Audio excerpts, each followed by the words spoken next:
جی ست سری اکال، السلام علیکم۔ میرا ڈاکٹر صاحب سے ایک چھوٹا سا سوال ہے کہ جنت میں جانے کے لیے مسلمان ہونا ضروری ہے یا مسلمان ہی جنت میں جا سکتے ہیں؟ بھائی صاحب کا سوال ہے کہ جنت میں جانے کے لیے مسلمان ہونا ضروری ہے؟ صرف مسلمان جنت میں جائیں گے؟ صرف اپنے آپ کو مسلمان بولنا جنت میں جانے کے لیے کافی نہیں ہے۔ جس طریقے سے میں نے میرے تقریر میں کہا جنت میں جانے کے لیے 4 چیز کی ضرورت ہے۔ سورہ العصر سورہ نمبر 103 آیت نمبر 1 2 3 اللہ تعالیٰ فرماتے والعصر ان الانسان لفی خسر۔ اللہ تعالیٰ وقت کی قسم کھاتے اور کہتے ہیں کہ انسان خسارے میں ہے۔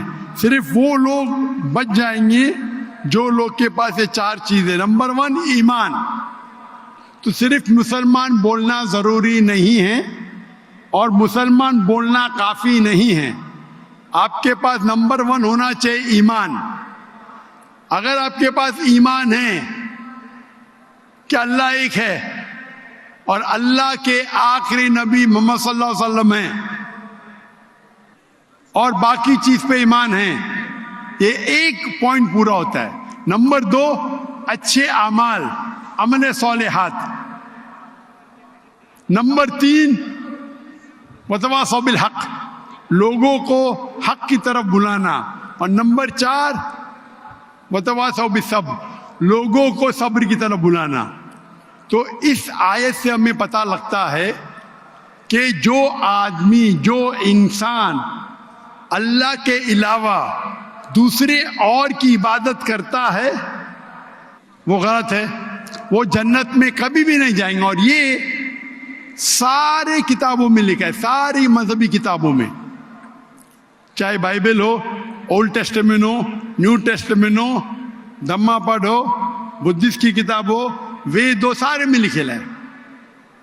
اگر آپ پڑھیں گے گرو گرنتھ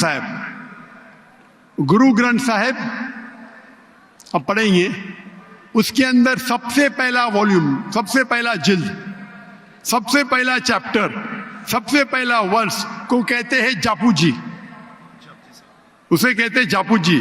اس میں لکھا ہے کہ خدا ایک ہے، نہ اس خدا کی شروعات ہے نہ انت ہے۔ وہ خالق ہے، وہ مالک ہے اور اس کے جیسا کوئی ہی نہیں ہے۔ اگر آپ دیکھیں گے یہ ملتا جلتا ہے سورہ اخلاص کے ساتھ۔ آپ اگر سکھ کی کتاب پڑھیں گے اس میں لکھا ہے 2 قسم، اومکارا، ایک اومکارا، ایشور کا مینیفیسٹ فارم، ان مینیفیسٹ فارم۔ ہاں کہ نہیں؟ ہاں کہ نہیں؟ تو اگر آپ پڑھیں گے اور دیکھیں گے کہ خدا کے کئی نام ہیں، کہا جاتا ہے ستہ نامہ، ہولی نیم، پروردگار۔ جی پروردگار بھی ایک نام ہے آپ کی کتاب میں، ہاں کہ نہیں؟ پروردگار، جی ستہ نامہ، خالق، ملتا جلتا ہے، واہے گرو۔ لیکن اگر آپ عمل کریں گے، اگر آپ شرک نہیں کریں گے، اللہ کے علاوہ کسی اور کی عبادت نہیں کریں گے، اگر آپ کے کتاب میں اکثر یہ بات ہوتا ہے کہ جو اپنی مذہبی کتاب میں لکھا ہے اکثر لوگ اس پہ عمل نہیں کرتے، اور یہ بات مسلمانوں میں بھی ہے۔ مسلمانوں کی کتاب میں لکھا ہے شرک مت کرو، پھر بھی ہم دیکھیں گے کچھ مسلمان شرک کرتے۔ تو اگر قرآن میں لکھا ہے شرک مت کرو اور آپ شرک کریں گے اور کہیں گے میں مسلمان ہوں تو جنت میں نہیں جائیں گے۔ آپ سمجھ رہے بھائی صاحب؟